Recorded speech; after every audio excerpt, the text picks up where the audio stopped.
Now we're going to get into Chapter 19, compressor motors. Our first illustration will be Figure 19-1, and it deals with the nameplate rating on an AC unit.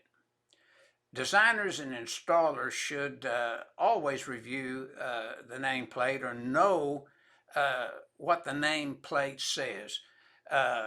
It's really important for installers to know what the nameplate states. If you're out wiring in an air conditioner and you have an overcurrent device that you have to size and the conductors to the unit, maybe this information is not on the plans.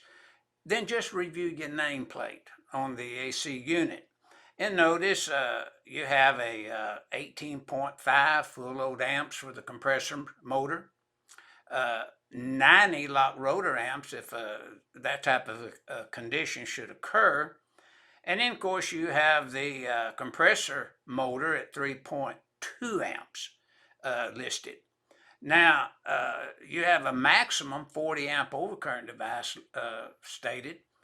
You have 26 amps of circuit ampacity.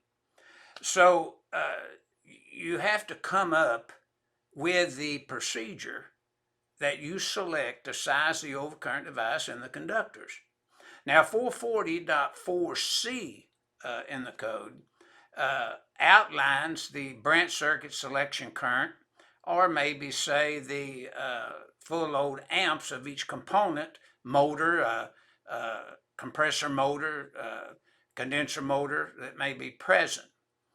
And then notice that 440.32 of the code says you take 125% either of the branch circuit selection current or the full load amps. But now in this case, we have the branch circuit selection current listed here for the overcurrent device and motors you see on the nameplate in the illustration. And then notice that 40 amps says maximum. Now, there are a lot of folks that says, well, now you have to put a 40. No, you could put 40 or anything below 40. You could put a 35 or 30 and use that. But notice that the 40 amps overcurrent device there is greater than 125% of the compressor plus the condenser motor, see? So we want to make it clear that you can use something smaller. We get a lot of questions on this, not as many as we did in the past, but we still get them. So with this information that you see given here, we're ready to go and size these components based upon the branch circuit selection current and see how they come up and with the 40 amp overcurrent device as well as the number 10 THWN copper conductors.